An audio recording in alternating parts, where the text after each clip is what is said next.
Hello there. Wherever in the world you might be and whatever time it is, morning, afternoon, or night, I'm truly glad you're here. Maybe you're on the road, waiting somewhere between moments, or simply finding a little space to breathe. Wherever you are, settle in, take a deep breath, and let this story be your companion for a while. And if you're already tucked in for the night, pull the blanket a little closer, close your eyes, and let your mind drift.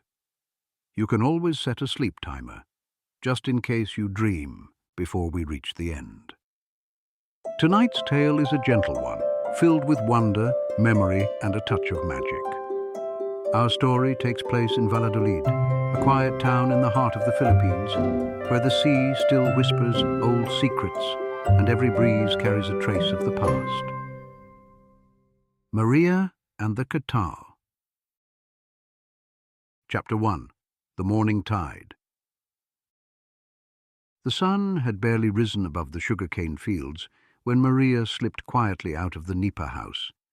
The air was cool, smelling faintly of wet bamboo and sea salt. Roosters crowed somewhere in the distance, and the rhythmic hush of the waves called to her like a song she had always known. Maria was 7, with long black hair tied in a loose ribbon and feet that had long since toughened from running across the warm sand. Every morning she wandered to the Visayan, the beach, searching for tiny treasures the sea might have left behind. Usually she found smooth glass bottles or old coins from the war, maybe a few broken shells. But that morning, November 22nd, 1945, something different shimmered among the rocks. The dawn light, still golden pink, glinted off it like a living flame. Maria's heart raced as she approached. Half buried in the sand was a comb, a beautiful golden comb, inlaid with tiny pearls that caught the light of the rising sun. It was unlike anything she had ever seen. She turned it over in her hand, wiping away the sand. It was cool to the touch, heavier than it looked. A faint engraving of swirls, like waves and stars, lined its edge. Maria smiled and whispered, "How lucky I am today." Chapter 2. The Golden Comb. At school, later that morning, Maria couldn't wait to show her treasure.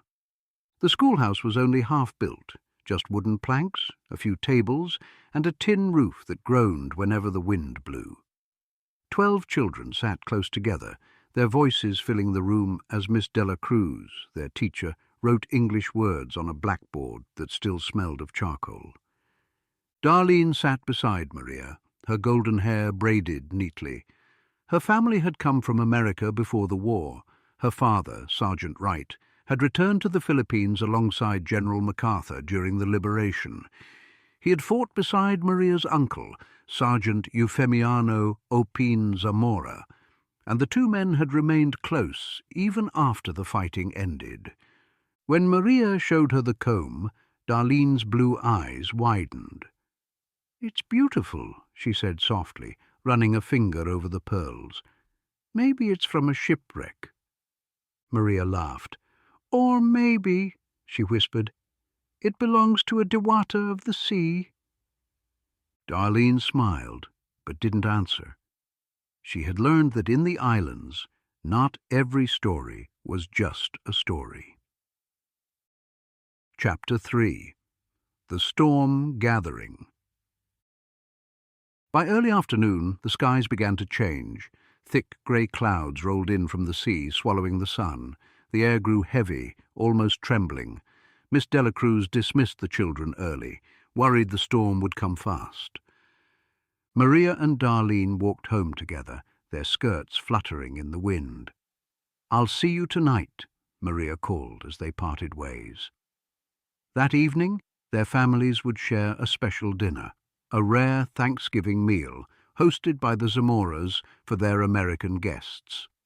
At home, the house smelled of charcoal and calamansi. Over the fire, a turkey roasted with tangled lemongrass, in true Filipino style, surrounded by grilled squid, oysters and crabs. Sergeant Wright had brought bottles of wine and cans of cranberry sauce from the States, treasures that made everyone laugh with wonder. Maria's uncle, Tioy Opin, said a short prayer of gratitude for peace, for friendship, and for the calm that had returned after years of war. Outside, though, the wind had begun to howl. The sea roared softly in the distance. Chapter 4. Voices by the Rocks. Before dawn the next morning, Maria and Darlene slipped out of the house. The sky was pale grey and the tide was low. They wanted to find more treasures before the waves returned. The beach was quiet except for the rustle of palms and the slow breath of the ocean.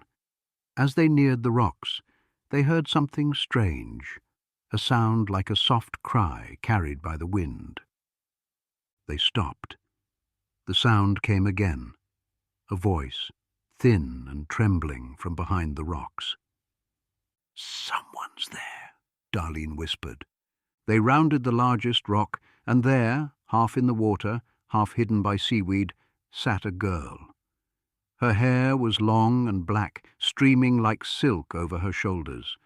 Her skin had a faint greenish-silver hue, and her eyes were an olive shade unlike any Maria had seen. She was crying softly, holding her hands to her face. "Hi," Darlene said gently. "Are you okay?" The girl turned sharply toward them, startled. When she spoke, her voice was melodic but strange, rising and falling like the sea's own music, sharp as the cry of a shell pressed to the ear. The girls couldn't understand her words, but they could feel her sorrow. Maria took a step forward. "Why don't you come ashore?" "You'll get cold." The girl only tilted her head.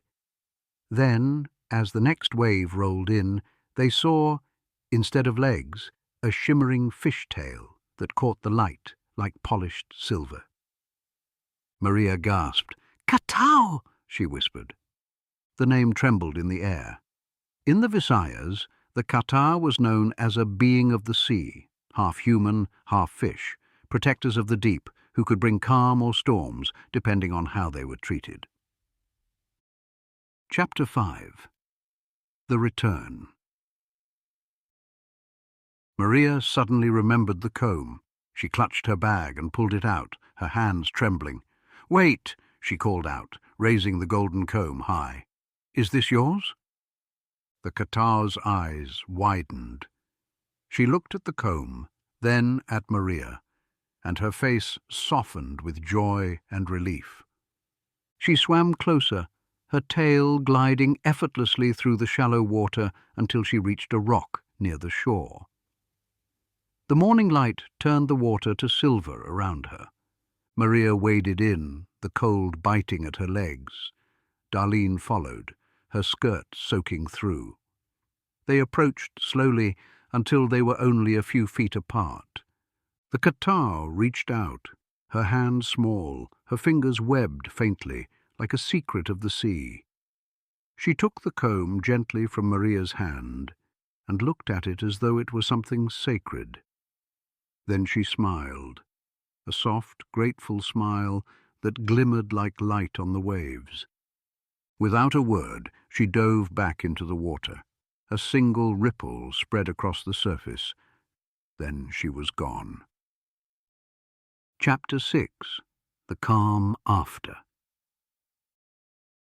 The girls ran back home, breathless and wet. Near the path they saw Maria's uncle, Tioy Opin, carrying a basket of fishing nets. "Tioy! We saw a Kataw!" Maria cried. Her uncle stopped, his eyes narrowing. "A Kataw, you say?" They told him everything, the crying, the tail, the golden comb. When they finished, Tioy Opin smiled, not in disbelief, but with quiet wonder. "I believe you," he said softly. "When I was a boy, I once saw a Kataw near that same rock. People feared them, but I knew better. They protect the sea, but they test our hearts. To those who take without care, they bring storms. but to those who return what belongs to the deep, they bring calm. That night, for the first time in days, the storm clouds vanished, the wind quieted, and the stars returned, bright as pearls in the sky.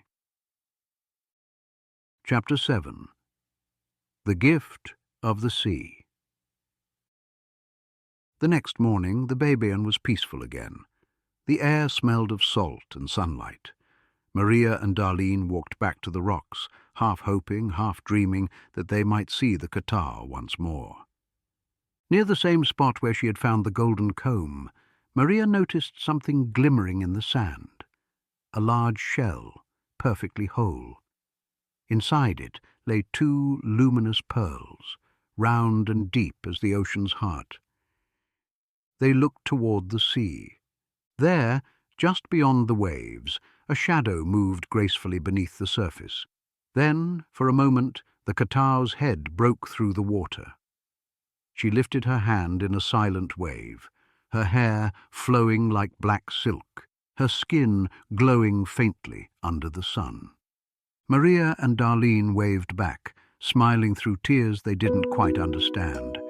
And then, with a graceful flick of her tail, the Kataw disappeared once more into the deep.